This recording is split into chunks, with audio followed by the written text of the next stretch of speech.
मैं शिक्षक नंदलाल उपाध्याय, जनता सहयोग इंटर कॉलेज मई खड़गपुर आजमगढ़, अंग्रेजी पढ़ने वाले छात्रों को आज डायरेक्ट से इनडायरेक्ट नरेशन में बदलने के लिए इंट्रोगेटिव सेंटेंसों का परिवर्तन कैसे किया जाता है, इस संबंध में बताने चल रहा हूँ। इसको समझने और सुनने का प्रयास कीजिए। इंट्रोगेटिव सेंटेंस से प्रश्न का बोध होता है। इस प्रकार के सेंटेंसेस को इनडायरेक्ट नरेशन में बदलते समय कुछ बातों का ध्यान रखना परम आवश्यक होता है। रिपोर्टिंग वर्ब सेड टू को आस्क्ड में या इंक्वायर्ड में बदल दिया जाता है। दूसरी बात, प्रश्नवाचक वाक्यों में रिपोर्टिंग वर्ब के पश्चात दैट कंजंक्शन का प्रयोग नहीं किया जाता है। इनडायरेक्ट नरेशन में प्रश्नवाचक वाक्य को साधारण वाक्य असर्टिव सेंटेंस में बदल देते हैं तथा प्रश्न वाचक चिन्ह को हटा देते हैं और उसके स्थान पर फुल स्टॉप का प्रयोग किया जाता है। चौथी चीज है कि रिपोर्टेड स्पीच के प्रोनाउन, वर्ब तथा अन्य शब्दों को असर्टिव सेंटेंस के नियमों के अनुसार ही बदलते हैं।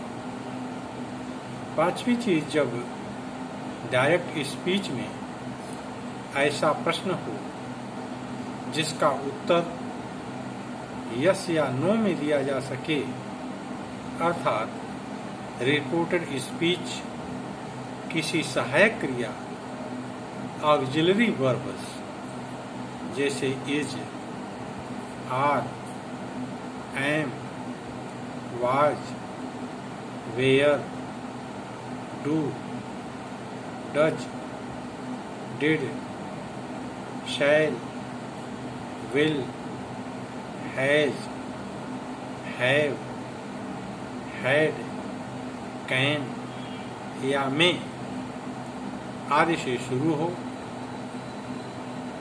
तो इनडायरेक्ट स्पीच को कनेक्टिव वर्ड्स इफ या वेदर से प्रारंभ किया जाता है।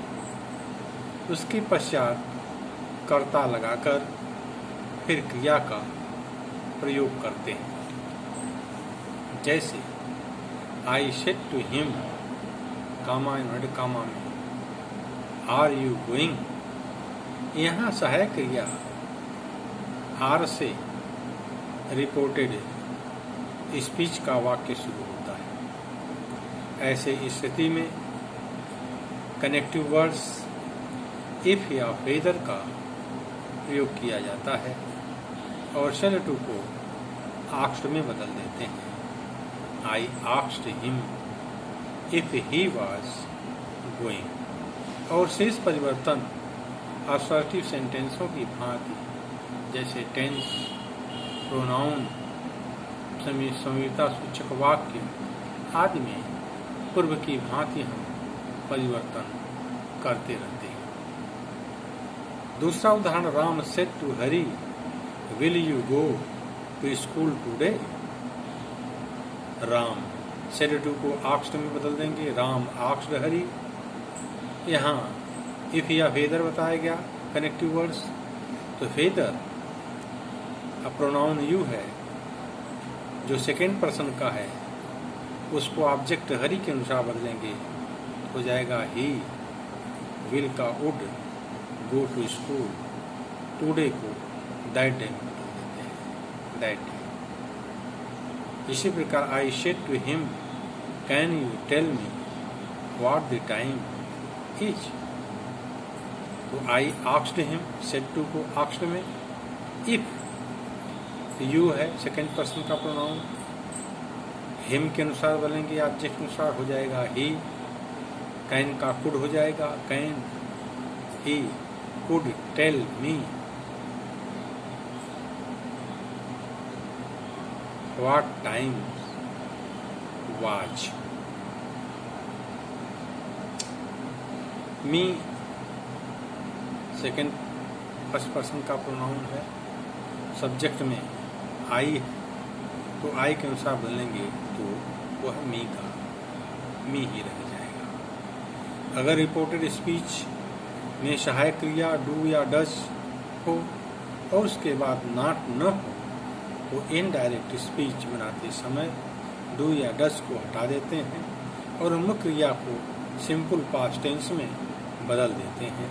जैसे he said to me do you know Sohan, यहाँ डू के बाद नॉट नहीं है तो इसको हटा देते हैं।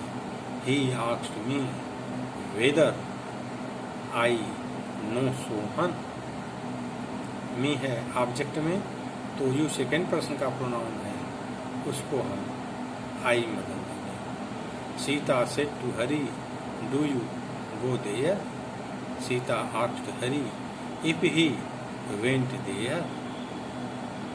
प्रेजेंट इंडेफिनिट है, डू या डज सहायक क्रिया माना जाता है, इसको पास्ट टेंस में पास्ट इंडेफिनिट टेंस में बदल देते हैं। अगर रिपोर्टेड स्पीच में डू या डज के बाद नॉट हो तो डू या डज के स्थान पर डिड का प्रयोग किया जाता है।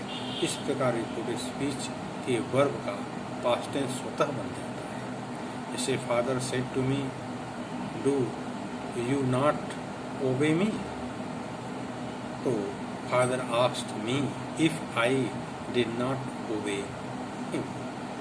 Ramesh said to his friends don't you go to college on a rainy day, Ramesh asked his friends if he did not go to college on a rainy day. अगर रिपोर्टेड स्पीच में डिड हेल्पिंग वर्ब हो तो इसे हटाकर मुख्य क्रिया को past perfect tense में बदल देते हैं, क्योंकि पास्ट इंडेफिनिट पास्ट परफेक्ट में बदलता है। तो Hari said he said to me did you lend me your book, indirect होगा he asked me whether I had lend him my book. इसी प्रकार यदि रिपोर्टेड स्पीच प्रश्नसूचक शब्द what, who, which, whom, whose, when, where, why, how आदि से शुरू होता है तो इनडायरेक्ट स्पीच में कोई अन्य कनेक्टिव नहीं लगाया जाता। ये शब्द ही स्वयं कनेक्टिव का कार्य करते हैं। प्रश्नसूचक शब्द के पश्चात कर्ता लगाकर फिर क्रिया का प्रयोग करते हैं। जैसे I said to her who are you and where are you coming from, तो आई सेड टू को इंक्वायर्ड में I inquired of her who she was and where she was coming from. यहाँ यू को her के अनुसार object के अनुसार बदला गया। The teacher said to Hari why did you not come to school yesterday, yesterday को प्रीवियस डे में बदल दिया जाएगा। तो द टीचर आस्क्ड हरी, यहाँ कंजंक्शन का कारण व्हाई ही करेगा, why he had not come to school the previous day. He said to me where do you live, he asked me where I lived।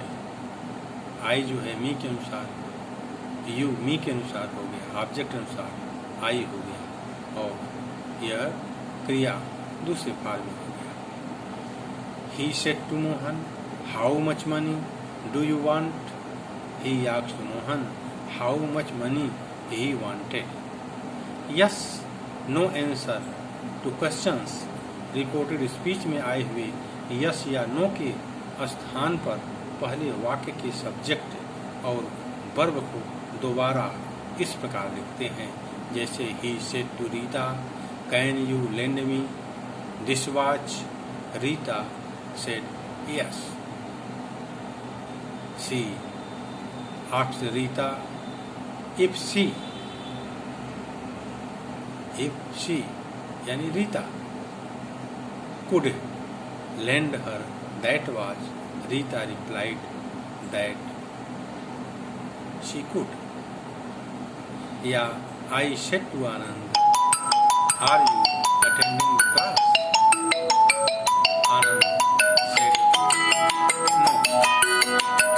I asked Anand if he was attending the class. Anand said that not.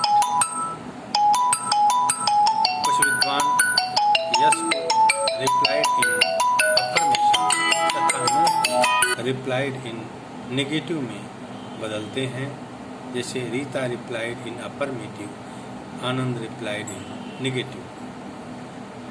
जब पसंद या विकल्प का भाव स्पष्ट करना हो तो इफ या की अपेक्षा वेदर का प्रयोग अच्छा होता है। यदि प्रार्थना सलाह लेने के लिए की गई हो तो इनडायरेक्ट स्पीच में सेकंड या थर्ड पर्सन के प्रोनाउंस यू, शी, दे आदि के साथ वुड के स्थान पर शुड का प्रयोग अच्छा माना जाता है। Thank you. बस आज यहीं तक, शेष कल बताएं।